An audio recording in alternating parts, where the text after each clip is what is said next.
আয়নাঘরের কথা স্বীকার করে ক্ষমা প্রার্থনা র্যাবের ডিজির, চাইলেন গুম খুনের সঠিক তদন্তে বাহিনীর দায়মুক্তি। যারা র্যাব কর্তৃক হত্যাকাণ্ডের শিকার হয়েছেন তাদের পরিবারের কাছে আমরা দুঃখ প্রকাশ করি এবং ক্ষমা প্রার্থনা করি। নির্বাচিত সরকার ছাড়া সংকট সমাধান চ্যালেঞ্জিং, লন্ডন থেকে ফিরে মির্জা ফখরুল, ভোটাধিকার নিশ্চিতের আশা বিএনপির। বণিক সমিতির নিরাপত্তার সুযোগে 15 বছরে বিপুল অর্থ পাচার, ব্যবসায়ী নেতাদের রাজনীতির বাইরে রাখার পরামর্শ। দলীয়করণের উদ্দেশ্যটা কি ছিল? সরকারের ট্রাস্টেড লোক, তাহলে আমিও কিছু আদায় করে নিতে পারি এই সুযোগে। রাজনৈতিকভাবে সমাধানযোগ্য এক ধরনের প্রস্তাবনা যাতে নিয়ে আসে। এবং শীতে জবথবু জনজীবন, সঙ্গে যুক্ত ঢাকার বায়ুদূষণ, আরও 3-4 দিন বেশি ঠান্ডার আভাস, মাস শেষে তীব্র শৈত্যপ্রবাহ।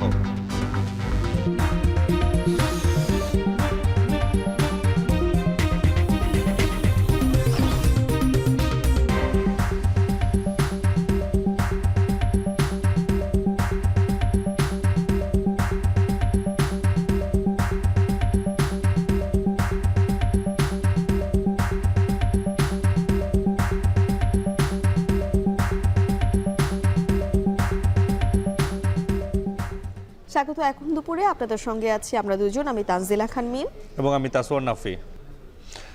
মিম, দেশে সন্ত্রাস দমনে এলিট ফোর্স হিসেবে বিভিন্ন বাহিনী থেকে চৌকো সদস্যদের নিয়ে গঠিত হয় র্যাপিড অ্যাকশন ব্যাটালিয়ন বা র্যাব। তবে পরবর্তীতে 15 বছরে গোপন বন্দিশালা, 7 খুন, বিচার বহির্ভূত হত্যাসহ নানা কর্মকাণ্ডে বিতর্কিত হয় এই বাহিনীটি। সেই প্রেক্ষাপটে নতুন বাংলাদেশের র্যাবের মহাপরিচালক AKM শহীদুর রহমান স্বীকার করলেন র্যাবের নিয়ন্ত্রণ আয়নাঘরে ছিল এবং সেটা এখনো পর্যন্ত আছে।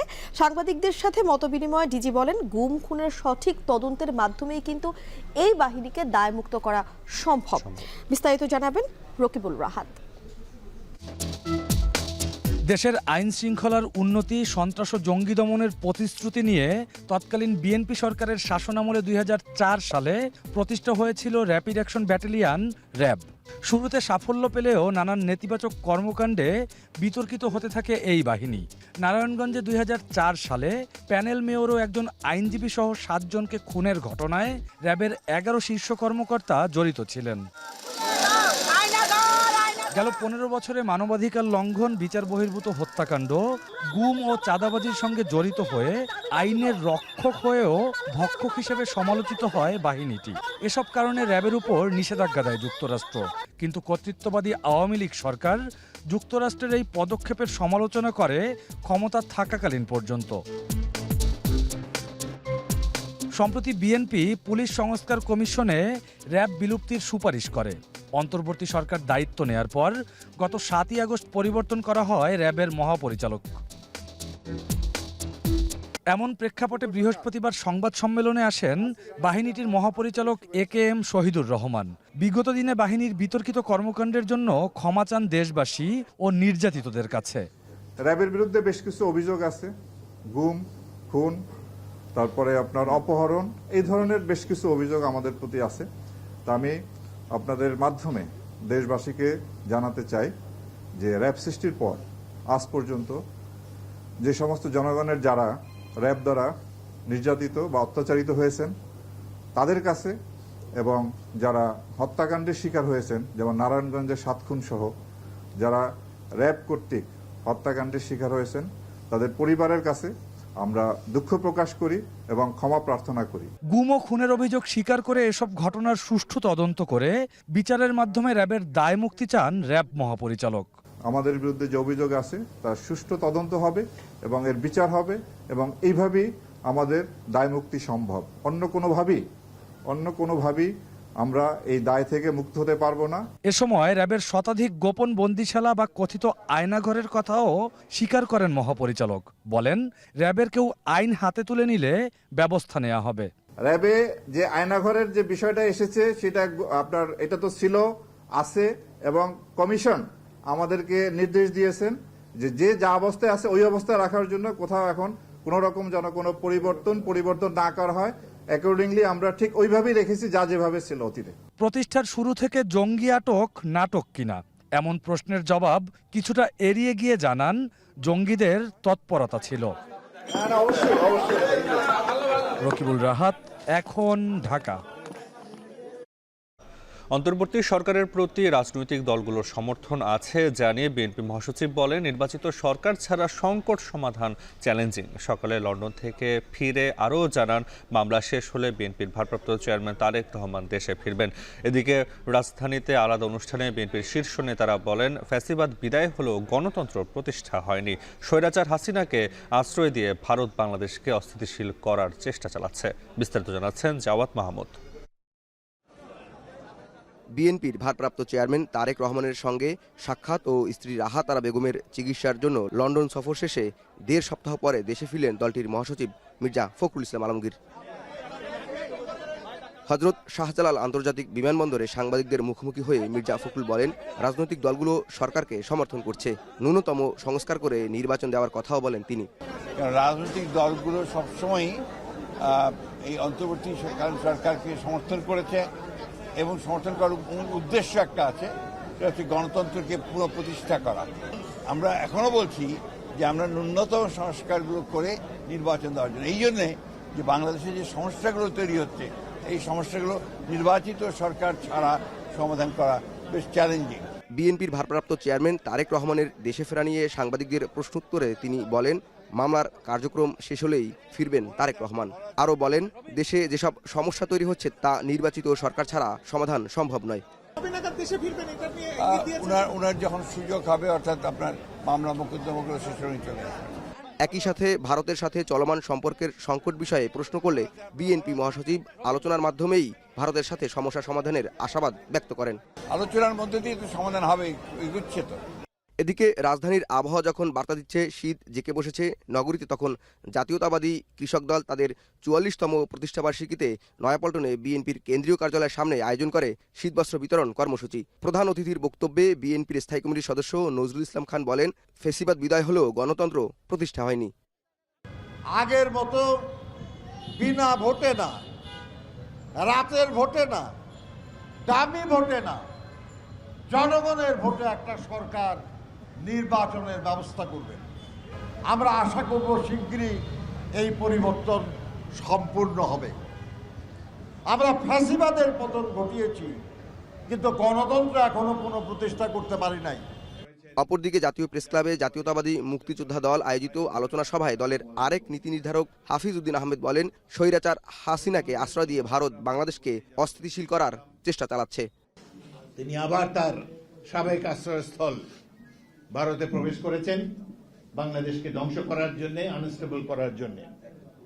এবং আমি অবাক হয়ে যাই, পৃথিবীর বৃহৎ গণতান্ত্রিক রাষ্ট্র ভারত কিভাবে তাদেরকে আশ্রয় দিল। তারা বিশ্ববাসীকে দেখাতে চায় যে বাংলাদেশের মানুষ একপেশে, বাংলাদেশে কারো জীবন নিরাপদ নয়। সম্পূর্ণ এই মিথ্যাচারের তীব্র নিন্দা আমরা এখানে জানাচ্ছি। আর একটি কথা, যুদ্ধ যদি তারা শুরু করে, এই যুদ্ধ আবার তাদের দেশে গিয়েই শেষ হবে। আমরা প্রত্যেকটি বাংলাদেশি নাগরিককে সামরিক ট্রেনিং দিয়ে প্রস্তুত করব যুদ্ধের জন্য। জাওয়াদ মাহমুদ, এখন, ঢাকা। কর্তৃত্ববাদী আওয়ামী আমলের ১৫ বছরে বাণিজ্য ও বিনিয়োগ ছিল গোষ্ঠীতান্ত্রিকতার কবলে। একচেটিয়া সুবিধা পায় বেক্সিমকো, এস আলম সহ আওয়ামী লীগ নেতাকর্মীদের আত্মীয় স্বজন। ১৫ বছরের অনিয়মে দেশ যখন হাবুডুবু খাচ্ছে, তখন পাচার হয় ২৮ লাখ কোটি টাকা। এজন্য ব্যবসায়ীদের রাজনৈতিক বলয়ে থাকা বাণিজ্যিক সংগঠনগুলোর মুখে কুরুপ দেয়াকে দায়ী করছেন ব্যবসায়ীরা। আর সংস্কারের মাধ্যমে এসব অনিয়ম বন্ধ করা না গেলে অর্থনৈতিক পরিস্থিতি ঠিক হবে না বলে সতর্ক করছেন অর্থনীতিবিদরা। আরো জানাবেন মুন্নাফ রশিদ।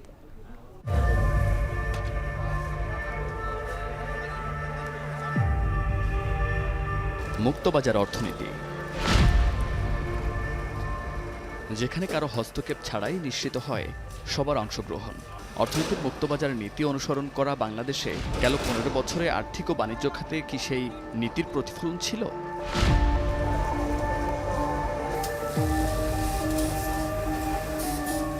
কর্তৃত্ববাদী আওয়ামী শাসনামলের অর্থনৈতিক ভঙ্গুরতায় সে প্রশ্নের উত্তর স্পষ্ট। মুক্তবাজার থেকে সরে এসে গোষ্ঠীতান্ত্রিক বাণিজ্য নীতিতে পরিণত হয় পুরো খাত। যার একচেটিয়া সুবিধা পেয়েছে বেক্সিমকো, এসালম সহ বেশ কিছু প্রতিষ্ঠান সহ আওয়ামী লীগের আত্মীয় স্বজন। 2009 থেকে 2023 সালের মধ্যে 24টি বড় অনিয়মে শুধু ব্যাংক থেকে লুট হয়েছে 92,000 কোটি টাকার বেশি, আর এডিপির 40% অর্থ লুটপাট করেছে আমলারা। এছাড়া ব্যাংক খাতে ব্যাপক জালিয়াতি, রিজার্ভ চুরি কিংবা শেয়ার বাজার লুটের মাঝেই চলতে থাকে রপ্তানি হিসাবে গড়মিলের মতো জাতীয় কেলেঙ্কারি। গেল 10 বছরে এনবিআরের চেয়ে রপ্তানির বেশি হিসাব দেখিয়েছে রপ্তানি উন্নয়ন ব্যুরো। এ অবস্থায় সিপিডি বলছে, দেশের প্রায় 17% ব্যবসা প্রতিষ্ঠানের প্রধান বাধা দুর্নীতি। এর জন্য ব্যবসায়ীদের রাজনীতিকরণ আর রাজনৈতিক বলয়ে থাকা বাণিজ্যিক সংগঠনগুলোর মুখে কুলুপ দেয়াকে দায়ী করছেন ব্যবসায়ীরা। সংস্থাগুলো একদম ইন্ডিপেন্ডেন্ট হওয়া উচিত এবং যারা প্রেসিডেন্ট, ভাইস প্রেসিডেন্ট, সভাপতি, সহসভাপতি হবেন তারা কোনো পলিটিক্যাল পার্টির মেম্বার হওয়া উচিত না। গোষ্ঠীতান্ত্রিকতা, ব্যবসা বাণিজ্য, শিল্প উন্নয়ন, দেশের অর্থনীতি, ইভেন কি রাজনীতি কোনো অবস্থাতেই ভালো না। নীতি ঠিক করে দিতে হবে, সেই নীতি অনুযায়ী সবাই যেন ব্যবসা পরিচালনা করতে পারেন, তাহলেই দেশের অর্থনীতি উপকৃত হবে। এসব অনিয়ম বন্ধ করা না গেলে অর্থনৈতিক পরিস্থিতি ঠিক হবে না বলে সতর্ক করছেন অর্থনীতিবিদরা। আমাদের যে সংস্কার উদ্যোগগুলো, সেই উদ্যোগগুলো যেন এক ধরনের পলিটিক্যালি ফিজিবল, রাজনৈতিকভাবে সমাধানযোগ্য এক ধরনের প্রস্তাবনা যাতে নিয়ে আসে, যাতে নতুন যে সরকারই আসুক তারা যাতে এই ধরনের সমাধানগুলো করার ক্ষেত্রে তারা যে খুব অস্বস্তি না বোধ করেন। যে কোনো সরকার ক্ষমতায় আসলে যারা বিরোধী দলে থাকে তখন ওই কালো আইনগুলার বিরোধিতা করে তারা, কিন্তু তারা যখন ক্ষমতায় আসে তখন ওই আইনগুলোকে তাদের জন্য আশীর্বাদ হয়েছে, এটাকে তারা ব্যবহার করে। সম্প্রতি 2023 সালের জাতীয় খানা জরিপের প্রতিবেদন প্রকাশ হয়েছে, যেখানে দেশের শীর্ষ দুর্নীতিগ্রস্ত প্রতিষ্ঠানগুলোর মধ্যে পাসপোর্ট বিভাগ, বিআরটিএ ও আইন শৃঙ্খলা রক্ষাকারী সংস্থার নাম উঠে এসেছে। এগুলো তো রয়েছেই, তবে গেল 15 বছরে ব্যাংক, ভৌত অবকাঠামো, জ্বালানি ও আইসিটি খাতে দেশের সবচেয়ে বড় দুর্নীতি হয়েছে বলে মনে করেন অর্থনীতিবিদরা। তাই আমদানি রপ্তানি বাণিজ্য সহ দেশের সার্বিক আর্থিক খাতের প্রবৃদ্ধি রক্ষায় মুক্তবাজার অর্থনীতির ধারা বজায় রাখার পাশাপাশি বাণিজ্যিক খাত যাতে আর ক্ষমতার বলয়ে গোষ্ঠীতান্ত্রিকতার কবলে না পড়ে সে বিষয়ে স্থায়ী সমাধানের কথা বলছেন অর্থনীতিবিদরা। মুন্নাফ রশিদ, এখন, ঢাকা। নাফি, আপনি আজ কখন ঘুম থেকে উঠেছেন জানি না, কিন্তু আমি অনেক সকালবেলায় উঠেছিলাম এবং ওঠার পরে বারান্দায় গিয়ে দেখছিলাম যে একদম পুরো ঢাকার শহরটা ঘন কুয়াশায় ছেয়ে গিয়েছে এবং অনেক দিন পরে মনে হলো যে ঢাকার মধ্যে এমন কুয়াশা দেখতে পাচ্ছি। আবহাওয়া অফিস জানিয়েছে এই অবস্থা চলবে আরও কয়েকদিন, আর মাসের শেষে আসতে পারে তীব্র শৈত্যপ্রবাহ এবং বেলা 11টার পর আজকে আসলে কোথাও কোথাও দেখা মিলেছে সূর্যের। মিম, শুধু শীতের তীব্রতা নয়, পাশাপাশি এই রাজধানী ঢাকায় বায়ু দূষণের কারণে বাড়ছে স্বাস্থ্য ঝুঁকি এবং ছিন্নমূল শ্রমজীবীদের পাশাপাশি যারা বয়স্ক রয়েছে বা শিশু রয়েছে তাদেরও বিপাকে পড়ার একটা সুযোগ রয়েছে। এই জন্য হাসপাতালে বাড়ছে ঠান্ডাজনিত রোগের সংখ্যা। এ নিয়ে বিস্তারিত জানাবেন রাব্বি হোসেন। ভোরের এই কুয়াশা জানান দিচ্ছে অগ্রহায়ণ শেষে পৌষের আগমনী বার্তা। সকালে ঘর থেকে বেরিয়ে বছরের প্রথম শৈত্যপ্রবাহ দেখল রাজধানীবাসী। ভোরের কনকনে ঠান্ডায় অপ্রস্তুত নগরবাসী। বেলা 11টা নাগাদ আকাশে সূর্য উঁকি দিলেও উত্তাপ ছড়াতে পারেনি তেমন একটা। তবুও জীবিকার তাগিদে পথে নেমেছেন কর্মজীবী মানুষ। আজকে অত্যন্ত খুব কষ্ট হয়েছে, বাতাসে যখন রিক্সায় উঠছি তখন খুব ঠান্ডা অনুভূত হয়েছে। আজকে হঠাৎ করে শীতটা একটু সকাল থেকে একটু বেশি, যে কারণে আসলে 1 ঘন্টা লেটে বাসা থেকে বাইরেছি আর কি। আবহাওয়া অফিস বলছে দেশে সর্বনিম্ন তাপমাত্রা রেকর্ড করা হয়েছে চুয়াডাঙ্গায় 10.2 ডিগ্রি সেলসিয়াস আর ঢাকায় 14.8 ডিগ্রি সেলসিয়াস। এই অবস্থা আরও কিছুদিন চলবে আর মাসের শেষ দিকে পড়বে তীব্র শৈত্যপ্রবাহ। শীতের যে প্রকোপটা আগামী আর 4-5 দিন এটা অব্যাহত থাকতে পারে। তো এরপরে কিছুটা রাইজ করলে তার মানে এই নয় যে শীত পাবেন না, তা না। শীতের প্রকোপটা অনেক বেশি, যে শীতের হাড় কাঁপা শীত, এটা কিছুটা কমে আসবে। তো কমে আসলে এরপরে মনে করেন 18-19 তারিখের পরে যদি কমে আসে, এরপরে আবার এই মাসের শেষের দিকে আবার একটা শীতের শৈত্যপ্রবাহ আসার সম্ভাবনা রয়েছে। এদিকে শীতের শুরুতে ঠান্ডাজনিত নানা রোগ নিয়ে হাসপাতালে ভর্তি হচ্ছেন নানা বয়সী মানুষ। সবচেয়ে বিপাকে শিশুরা। ঢাকা শিশু হাসপাতালে নিউমোনিয়া ওয়ার্ডেই 21 জন শিশু ভর্তি আছেন।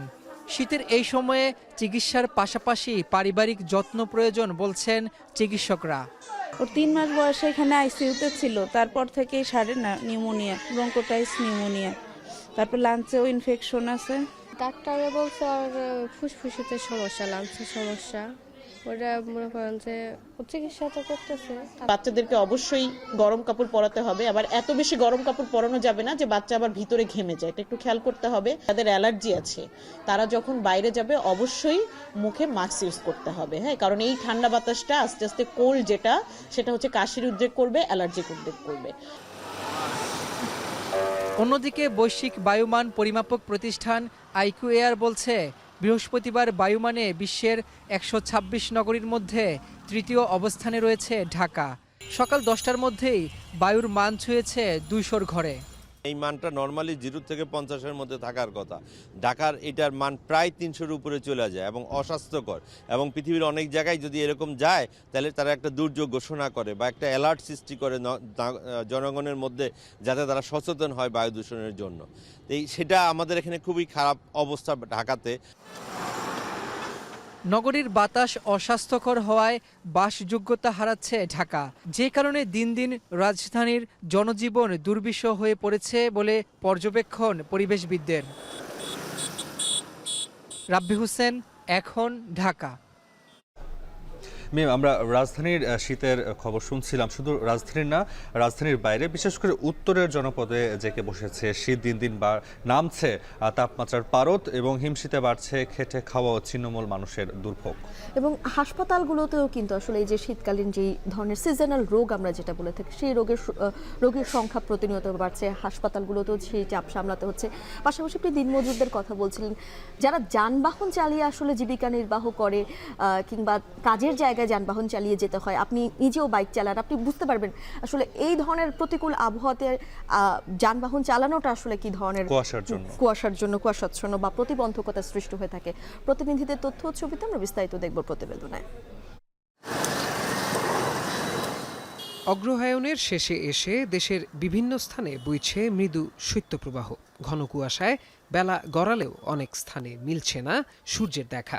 কোথাও কোথাও দিনের বেলাতেও হেডলাইট জ্বালিয়ে চলাচল করছে যানবাহন। উত্তরাঞ্চলে বাড়ছে শীতের তীব্রতা। কনকনে শীতে দুর্ভোগে পুরো জনপদ। সবচেয়ে বেশি ভোগান্তি পোহাতে হচ্ছে ছিন্নমূল ও শ্রমজীবীদের। বয়স্করা ঘরের থেকে বাইর করতে পারছি না, পানি স্পর্শ করতে পারতেছে না, এমনই অবস্থা। দোকানদার নিম্ন আয় করি, কিন্তু আমাদের কাস্টমার আসছে না, শীতে কেউ বেরোতে চাচ্ছে না। আবহাওয়া অফিস বলছে খুব শিগগিরই শৈত্যপ্রবাহের কবলে পড়তে যাচ্ছে উত্তরবঙ্গ। কুয়াশার কারণে ব্যাহত হচ্ছে যান চলাচল। শীত উপেক্ষা করেই কাজের সন্ধানে বাইরে বের হচ্ছেন শ্রমজীবীরা। সারা রাস্তায় কুয়াশা, কম বেশি, তবে এদিকটা বেশি, বগুড়ার পরে বেশি। রাস্তা প্রচন্ড কুয়াশা ধীর মস্তিষ্কে আসলাম আস্তে আস্তে, ছাড়ছি সেই রাত 10টায়, আর এখন ধরেন পৌঁছাচ্ছে। শীতের কারণে আমরা গাড়ি ঘোড়া চালাতে পারছি না, ইনকাম ঠিক মতন করতে পারছি না। শীতের জন্য অনেক প্যাসেঞ্জার গাড়িতে উঠতে চাচ্ছে না, রিক্সায় খুব সমস্যা আছে। তীব্র শীতে হাসপাতালগুলোতে বাড়ছে শীতজনিত রোগের সংখ্যা। জ্বর, সর্দি ও নিউমোনিয়ার মতো অসুখ বেশি ভোগাচ্ছে শিশু ও বয়স্কদের। এদিকে ঘন কুয়াশায় প্রায় 10 ঘন্টা বন্ধ ছিল পাটুরিয়া, দৌলতদিয়া ও আরিচা কাজিরহাট নৌপথে ফেরি চলাচল। প্রত্যয় দাস, এখন। চট্টগ্রাম বিশ্ববিদ্যালয়ের শিক্ষার্থীদের ডোপ টেস্ট শুরু। মাদকাসক্তের প্রমাণ পেলে পরিচয় গোপন রেখে চলবে কাউন্সেলিং।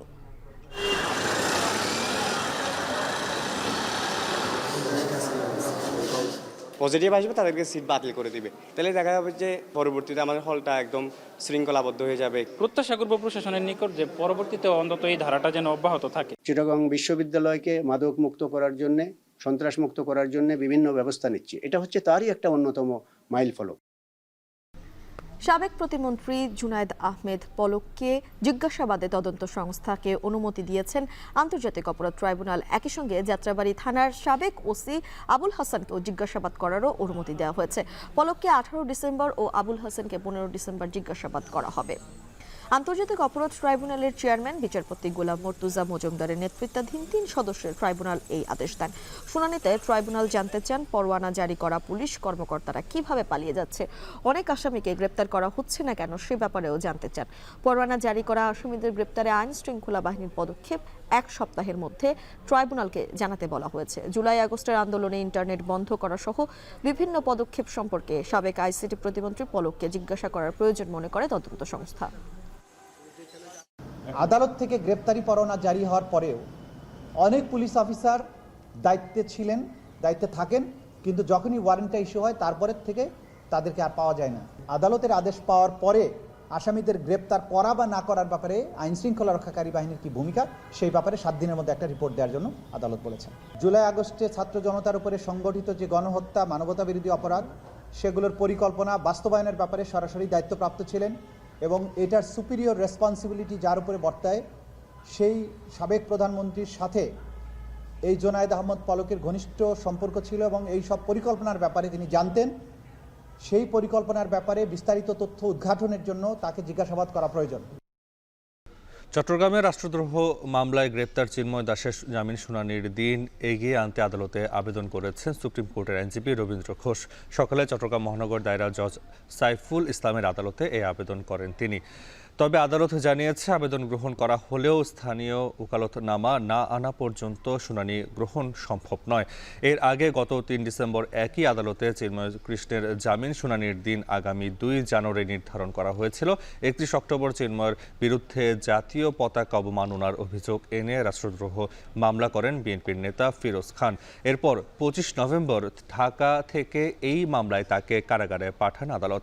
জামিন আবেদন নামঞ্জুর হলে তার অনুসারীরা বিভিন্ন সংঘর্ষে জড়ায়। এতে রাষ্ট্রপক্ষের আইনজীবী সাইফুল ইসলাম আলিফকে কুপিয়ে এবং পিটিয়ে হত্যা করা হয়। গতকালকে শুনানিটা হয় নাই আনফরচুনেটলি। আজকে উনি অ্যাকসেপ্ট করেছেন আমাকে শুনবেন বা আমার লয়ারকে শুনবেন। যে একটা লয়ারকে এভাবে মানে রাস্তার মধ্যে মেরে ফেলা আমরা দেখেছি, এটা কত বড় কন্ডেমেবল, রেপ্রিহেন্সিবল। আমার কোনো লয়ার যদি এভাবে মৃত্যুবরণ করে তাহলে আমি কি জন্য? আজকে উনি একটা দরখাস্ত নিয়ে আসছিলেন এবং ওনার ওকালতনামাটা ছিল সুপ্রিম কোর্ট বারের। তো বিজ্ঞ আদালত বলছে যে এই বারের একটা ওকালতনামা যে কোনো লয়ার দিয়ে আপনি দিলে আমি শুনানি করব। এই কথা বলে ওনাকে আপাতত এই অবস্থায় আছি। আমার মনে হয় যদি উনি ওকালতনামা আনতে পারে নিশ্চয়ই আজকে আদালত শুনবে। দেশের প্রথম কোনো শিক্ষা প্রতিষ্ঠান হিসেবে চট্টগ্রাম বিশ্ববিদ্যালয়ে শুরু হয়েছে ডোপ টেস্ট। আবাসিক হলের শিক্ষার্থীদের দিয়ে শুরু হলেও পর্যায়ক্রমে সব শিক্ষার্থী এমনকি কর্মকর্তা কর্মচারী ও নিরাপত্তা কর্মীদেরও আনা হবে এর আওতায়। প্রশাসনের দাবি এর মাধ্যমে মাদকের থাবা যেমন কমে আসবে তেমনি বিশ্ববিদ্যালয়ে নিশ্চিত হবে শিক্ষার পরিবেশ। আরও জানাচ্ছেন ফাইসাল করিম। চট্টগ্রাম বিশ্ববিদ্যালয়ের নয়নাভিরাম ক্যাম্পাসে যেন এক কালো ছায়ার নাম মাদক। দক্ষিণের এই স্বনামধন্য শিক্ষা প্রতিষ্ঠানের হল, ঝুপড়ি বা পাহাড়ের দুর্গম স্থান ঘিরে মাদক সেবনের অভিযোগ বেশ পুরনো। বিশ্ববিদ্যালয় প্রশাসন এমন অর্ধশতাধিক স্থান চিহ্নিত করেছে যেখানে মাদক সেবন হয়, যেসবে জড়িত শিক্ষার্থী সহ বহিরাগত ও বিশ্ববিদ্যালয়ের কর্মকর্তা কর্মচারীরা।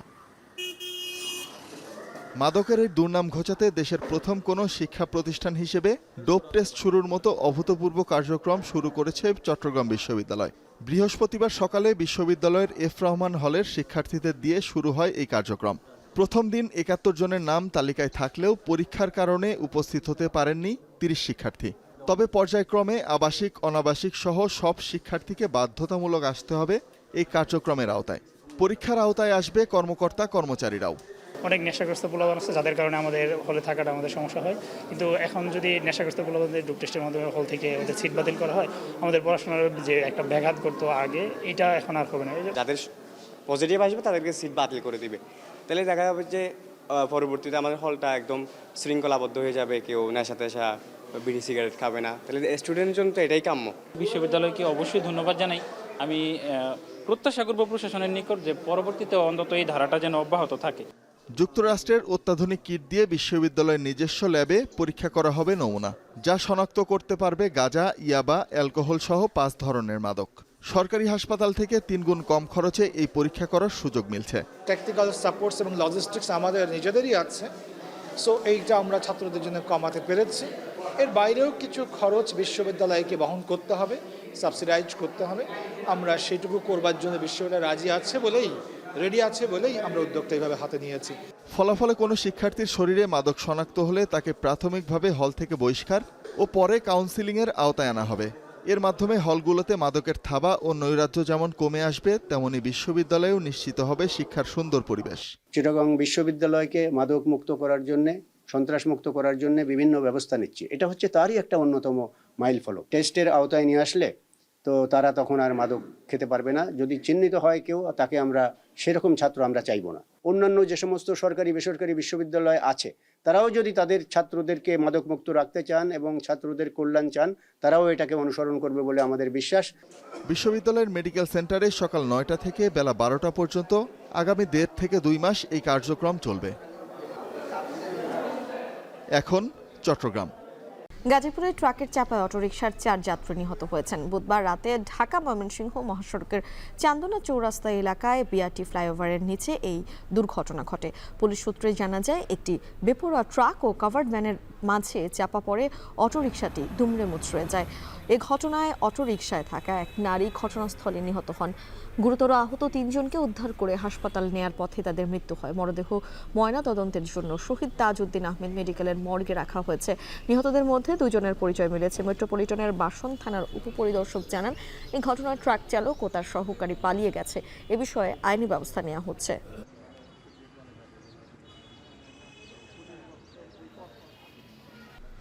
একুশে পদকপ্রাপ্ত সঙ্গীত শিল্পী পাপিয়া সারোয়ার আর নেই। সকাল 8টায় রাজধানীর একটি বেসরকারি হাসপাতালে শেষ নিঃশ্বাস ত্যাগ করেন এই রবীন্দ্র সঙ্গীত শিল্পী। বেশ কিছুদিন থেকেই ক্যান্সারে ভুগছিলেন পাপিয়া সারোয়ার। কয়েক মাস ধরে ঢাকার একটি বেসরকারি হাসপাতালে চিকিৎসাধীন ছিলেন। 1952 সালে 21 নভেম্বর বরিশালে জন্ম পাপিয়া সারোয়ারের। ছোটবেলা থেকে রবীন্দ্র অনুরাগী ছিলেন তিনি। 2013 সালে বাংলা একাডেমি থেকে রবীন্দ্র পুরস্কার ও 2015 সালে পান বাংলা একাডেমি ফেলোশিপ। জাতীয় রবীন্দ্র সঙ্গীত সম্মেলন পরিষদের সাধারণ সম্পাদকের দায়িত্ব পালন করা এই শিল্পী 2021 সালে পেয়েছেন 21 পদক। শিল্পীর মরদেহ আজ বারডেমের হিমঘরে রাখা হবে। শুক্রবার জুমার নামাজের পর জানাজা শেষে বনানী কবরস্থানে দাফন করা হবে গুণী এই শিল্পীকে। 15 ডিসেম্বর থেকে বহুল প্রতীক্ষিত মেশিন রিডেবল পাসপোর্ট পাবেন প্রবাসীরা। বাংলাদেশের প্রবাসী কল্যাণ ও বৈদেশিক কর্মসংস্থান উপদেষ্টার দেয়া এমন খবরে খুশি সৌদি আরব, আমিরাত ও কাতারে থাকা রেমিটেন্স যোদ্ধারা। কারণ সময় মতো মেশিন রিডেবল পাসপোর্ট না পাওয়ায় কাজের অনুমতি বাবদ বড় অঙ্কের জরিমানা গুনতে হয়েছে অনেককেই। হাজার হাজার প্রবাসী ছিলেন অবৈধ হওয়ার ঝুঁকিতে। সহকর্মীদের তথ্য আর ছবিতে বিস্তারিত। চলতি বছরের মে থেকে জুলাই মেশিন রিডেবল পাসপোর্ট পাওয়ার আশায় দূতাবাস থেকে প্রবাসী সেবা কেন্দ্রে বারবার ছুটে গেছেন সৌদি আরবে থাকা প্রবাসী বাংলাদেশিরা। প্রতিবারের রাজধানী ঢাকার আগারগাঁও পাসপোর্ট অফিসে কারিগরি জটিলতার কারণ দেখিয়ে তাদের ফিরিয়ে দেওয়া হয়েছে। 7-8 মাস ধরে বড় অঙ্কের জরিমানা দিয়ে কাজের অনুমতিপত্র বা আকামা গ্রহণ করতে হয়েছে প্রবাসী রেমিটেন্স যোদ্ধাদের। এমন উদ্বেগজনক পরিস্থিতিতে বুধবার স্বস্তির খবর শুনিয়েছেন বাংলাদেশের অন্তর্বর্তী সরকারের প্রবাসী কল্যাণ ও বৈদেশিক কর্মসংস্থান মন্ত্রণালয়ের উপদেষ্টা ডক্টর আসিফ নজরুল। সামাজিক যোগাযোগ মাধ্যমে পোস্ট করা একটি ভিডিও বার্তায় তিনি জানান, অগ্রাধিকার ভিত্তিতে সৌদি আরব ও মালয়েশিয়ার প্রবাসীদের আগামী 15 ডিসেম্বর থেকে এমআরপি পাসপোর্ট দেয়া হবে। এমন খবরে স্বস্তির নিঃশ্বাস ফেলছেন সৌদি আরবের প্রবাসী বাংলাদেশিরা। এমআরপি যে পাসপোর্ট আছে সেটা দীর্ঘদিন আমরা পাচ্ছি না, এখন থেকে আমরা ইনশাল্লাহ পাবো। আর পাওয়ার পর আমাদের প্রবাসী যতগুলো মানুষ আছে সবাই উপকৃত হবে। মে, জুন, জুলাই মাসে যাদের পাসপোর্ট অবশিষ্ট ছিল এই পাসপোর্টগুলি আপনারা ডিসেম্বরের এই শেষ সপ্তাহ এবং জানুয়ারির প্রথম 10 তারিখের মধ্যে পেয়ে যাবেন। দীর্ঘদিন পরে আমাদের এমআরপি পাসপোর্টগুলো আসা শুরু করবে। প্রধান উপদেষ্টা সহ সকল উপদেষ্টা মণ্ডলীদের ধন্যবাদ জানাই। একই খবরে খুশি মধ্যপ্রাচ্যের আরেক দেশ সংযুক্ত আরব আমিরাতে থাকা প্রবাসী বাংলাদেশিরাও। নতুন করে জোরালো আহ্বান জানিয়েছেন প্রবাসীদের এমআরপি পাসপোর্টের তথ্যের সঙ্গে মিল রেখেই ই পাসপোর্ট তৈরির বিধান যুক্ত করার। বর্তমান সরকারে যে এমআরপি পাসপোর্টের লেগে যে ঘোষণাটা দিচ্ছে 15 তারিখ থেকে পাসপোর্টটা পাবে, সেজন্য পুরানো প্রবাসী যারা আছে তাদের জন্য সুবিধা হবে। এমআরপি পাসপোর্ট দিয়ে পাসপোর্ট রিনিউ করে ইজি হয়, আমাদের জন্য খুব ভালো হয়। কারণ আমরা ই পাসপোর্ট করতে গেলে অনেক ভোগান্তি হতে হয়, আমাদের এনআইডি কার্ডের সমস্যা থাকতেই পারে যারা বিদেশে থাকে। এদিকে পাসপোর্ট জটিলতায় চাকরি হারিয়ে দূতাবাস থেকে ট্রাভেল পারমিট নিয়ে দেশে ফিরতে হয়েছে কাতারে থাকা বহু প্রবাসীকে। এমন পরিস্থিতিতে শুধু মালয়েশিয়া ও সৌদি আরবকে অগ্রাধিকার দিয়ে নয়, কাতারে অপেক্ষায় থাকা 10,000-এর বেশি প্রবাসী বাংলাদেশির এমআরপি পাসপোর্টও দ্রুত দেওয়ার দাবি রেমিটেন্স যোদ্ধাদের। আমরা চাই কাতারের প্রবাসীদেরকেও এই সুযোগের আওতায় এনে আমাদেরকে উপকৃত করুন। প্রবাসীরা মনে করেন পাসপোর্ট জটিলতা পুরোপুরি কেটে গেলে কাজের অনুমতিপত্র পাওয়া যেমন সহজ হবে, তেমনি বাড়বে রেমিটেন্স প্রবাহ। পাশাপাশি এ ধরনের জটিলতা আবারও যেন নতুন করে সৃষ্টি না হয় সেদিকেও নজর দিতে বাংলাদেশ সরকারের প্রতি আহ্বান রেমিটেন্স যোদ্ধাদের। তৌহিদুর রহমান, এখন বিশ্ব। আর্থিক পুরস্কার ঘোষণার পর পেরিয়ে গেছে 1 মাস, অথচ সাব জয়ীদের হাতে এখনো পর্যন্ত 1.5 কোটি টাকা তুলে দিতে পারেনি বাফুফে। ফেডারেশনের দ্বিতীয় সভা শেষে জানা গেল সভাপতি তাবিথ আওয়াল কার্যনির্বাহী কমিটির সবাইকে অর্থ সংস্থানের জন্য তাগাদা দিয়েছেন। এসকে শাওন জানাচ্ছেন বিস্তারিত। আমাদের এই বর্তমান কমিটির পক্ষ থেকে আমাদের এই মেয়েদেরকে 1.5 কোটি টাকা তাদেরকে দেওয়া হবে। এই 1.5 কোটি টাকাটা আমরা যখনই আমাদের যত তাড়াতাড়ি সম্ভব আমাদের হাতে চলে আসলে তাদেরকে একটা সম্বর্ধনা দিয়ে সম্বর্ধনার মাধ্যমে আপনাদেরকে নিয়েই সম্মিলিতভাবে তাদের হাতে আমরা হস্তান্তর করব।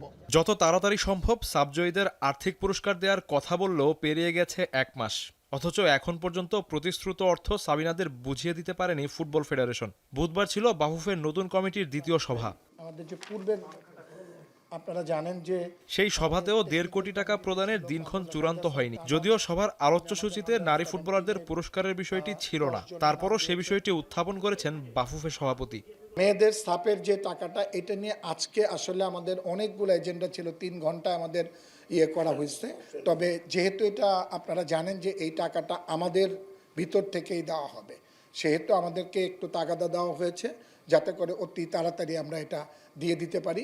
সেদিকে প্রেসিডেন্ট সাহেব সজাগ দৃষ্টি রেখেছেন। বাফুফের পর বাংলাদেশ সেনাবাহিনী ও অলিম্পিক অ্যাসোসিয়েশন মিলে 1 কোটি টাকা পুরস্কারের ঘোষণা দেয় দ্বিতীয়বার দক্ষিণ এশিয়ার শ্রেষ্ঠত্ব লাভ করা নারীদের। পরে ঘোষণা দিয়েও বাফুফের আগে দামাল কন্যাদের পুরস্কার দিয়েছে 2 সংস্থা। চলতি বছর সাব জেতার পর সবার আগে নারী ফুটবলারদের আর্থিক পুরস্কারের ঘোষণা দেয় যুব ক্রীড়া মন্ত্রণালয়। সেই টাকাও এরই মধ্যে বুঝে পেয়েছেন ফুটবলাররা। এছাড়া বিভিন্ন প্রতিষ্ঠান থেকে সংবর্ধনা সহ আর্থিক পুরস্কার পেয়েছে সাবজয়ী দল। এসকে শাওন, এখন ঢাকা। এই ছিল এখন দুপুরের আয়োজনে। তবে যাওয়ার আগে শিরোনামগুলো আরো একবার। আয়নাঘরের কথা স্বীকার করে ক্ষমা প্রার্থনা র্যাবের ডিজির, চাইলেন গুম খুনের সঠিক তদন্তে বাহিনীর দায় মুক্তি। যারা র্যাব কর্তৃক হত্যাকাণ্ডের শিকার হয়েছেন তাদের পরিবারের কাছে আমরা দুঃখ প্রকাশ করি এবং ক্ষমা প্রার্থনা করি। নির্বাচিত সরকার ছাড়া সংকট সমাধান চ্যালেঞ্জিং, লন্ডন থেকে ফিরে মির্জা ফখরুল, ভোটাধিকার নিশ্চিতের আশা বিএনপির। বণিক সমিতির নিরাপত্তার সুযোগে 15 বছরে বিপুল অর্থ পাচার, ব্যবসায়ী নেতাদের রাজনীতির বাইরে রাখার পরামর্শ। দলীয়করণের উদ্দেশ্যটা কি ছিল? সরকারের ট্রাস্টেড লোক, তাহলে আমিও কিছু আদায় করে নিতে পারি এই সুযোগে। রাজনৈতিকভাবে সমাধানযোগ্য এক ধরনের প্রস্তাবনা যাতে নিয়ে আসে। শীতে জবুথবু জনজীবন, সঙ্গে যুক্ত ঢাকার বায়ু দূষণ, আরও 3 থেকে 4 দিন বেশি ঠান্ডার আভাস, মাস শেষে তীব্র শৈত্যপ্রবাহ। শেষ করছি এখন দুপুর। এখন টেলিভিশন ওয়েবসাইটে দেখতে ভিজিট করুন www.ekon.tv। এছাড়া ফেসবুকে দেখতে ভিজিট করুন facebook.com/tv.ekon এবং ইউটিউবে দেখতে ভিজিট করুন youtube.com/c/ekontv।